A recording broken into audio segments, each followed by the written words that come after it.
Ya, shalom, selamat pagi anak-anak. Hari ini kita akan belajar melalui media YouTube dan juga video. Namun sebelumnya itu kita akan berdoa untuk memulaikan pembelajaran hari ini. Mari kita satu dalam doa, kita berdoa. Tuhan Yesus, kami siswa-siswi SMP Ananda berterima kasih bersama-sama dengan guru.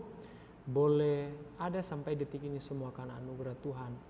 Biarlah jam pembelajaran pada saat ini Tuhan berkati kami, hikmat daripada Tuhan yang melingkupi setiap pikiran hati kami. Hanya di dalam nama Tuhan Yesus Kristus kami siap untuk belajar. Haleluya, amin.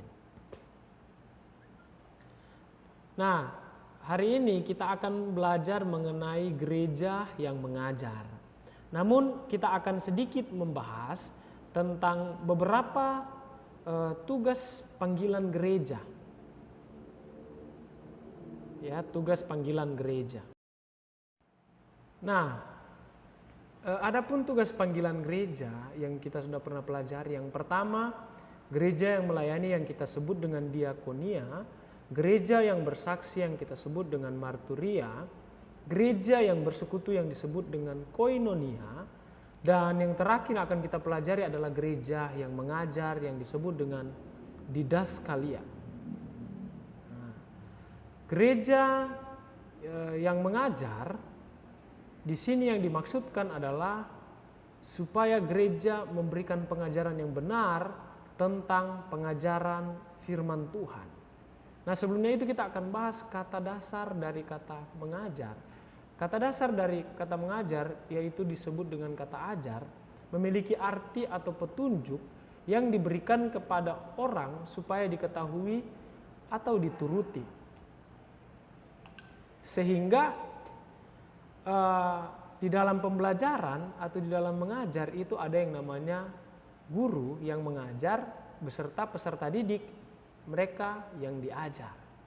Nah, adapun tujuan mengajar di sini, peserta didik mengalami transformasi atau perubahan hidup, baik secara kognitif itu secara pola pikir dari yang dia tidak tahu menjadi tahu. Sedangkan afektif itu lebih kepada sikap atau nilai-nilai kehidupan. Terakhir yang disebut dengan psikomotorik, di mana kita mulai belajar skill-skill tertentu atau keterampilan-keterampilan tertentu agar supaya kita bisa menjadi dampak dan bermanfaat bagi orang lain. Nah, adapun di dalam perjanjian lama ada beberapa referensi. Ya, yang pertama kisah dari bangsa Israel di mana Tuhan selalu mengajar mereka dengan cara yang ajaib. Ketika mereka keluar dari tanah Mesir dengan berbagai cara, dengan pikiran manusia tidak bisa keluar, tetapi Tuhan mengajarkan mereka untuk beriman kepada Tuhan. Nah, selanjutnya ada kisah Nabi Elisa yang mengajarkan Naaman untuk rendah hati, bisa mengelola emosi, bisa belajar percaya, dan mau berproses dan tidak menggunakan kekuasaan untuk kepentingan diri sendiri. Nah, kita akan belajar dalam perjanjian baru. Di sini kita melihat bahwa Yesus benar-benar datang untuk mengajar. Karena di umur 12 tahun Yesus sudah mulai mengajar. Dia mengajar di Bait Allah. Ini disebutkan dalam Lukas pasal 2 ayat 41 sampai 47. Nah, ini menjadi menarik ketika Yesus pada usia 12 tahun sudah bisa mengajar. Ternyata pengajaran itu bukan hanya diberikan oleh orang-orang yang dewasa secara usia. Lantas apa yang harus kita lakukan saat ini? Aplikasi dari pembelajaran saat ini. Mister mau kasih tahu bahwa kita harus menjadi teladan, kita harus menjadi contoh bagi orang lain. Baik dari segi perkataan, dari segi tingkah laku, perbuatan, dalam kesucian, dalam kekudusan, agar supaya kita menjadi contoh dan secara tidak sadar kita mulai mengajar. Mulai mengajar adik-adik kita yang memiliki adik, mulai mengajar sepupu, mulai mengajar orang-orang di sekitar kita. Dengan apa? Dengan perkataan, dengan tindakan yang nyata, yang berasal dari kasih Kristus. Ini di dalam 1 Timotius 4 ayat yang ke-12.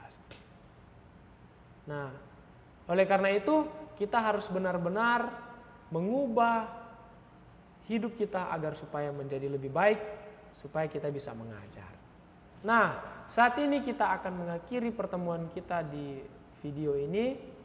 Mister berharap kalian di sana tetap dalam penyertaan cinta kasih Tuhan, dan Mister akan berdoa dari tempat ini untuk kita semua. Mari kita satu dalam doa, kita berdoa. Terima kasih Tuhan untuk pelajaran yang boleh Engkau berikan saat ini, sekalipun dalam bentuk daring. Tuhan, berkati anak-anak ini, berikan semangat pada mereka jika ada faktor kemalasan, faktor hilang semangat. Biarlah Tuhan yang memberikan pengharapan yang pasti di dalam setiap kami. Dan Tuhan menolong kami dalam setiap aktivitas pekerjaan kami ke depannya. Dan kami meyakini bahwa Tuhan selalu menuntun kami. Dan hamba-Mu berdoa dari tempat ini, jika ada yang sakit Tuhan sembuhkan, yang lemah Tuhan kuatkan, yang berbeban berat Tuhan berikan kelegaan. Dan setiap pekerjaan kami ke depan, Tuhan menuntun. Biarlah kami selalu hidup di dalam kasih Tuhan. Dalam nama Tuhan Yesus Kristus kami berdoa dan bersyukur kepadamu. Haleluya, amin. Ya, sampai di sini pertemuan kita hari ini, dan silakan mengerjakan tugas yang Mister sudah buat di dalam bentuk Google Form. Tetap semangat dan ingat selalu bahwa apa yang kalian lakukan hari ini itu yang akan menentukan masa depan kalian. Tuhan Yesus memberkati. Shalom.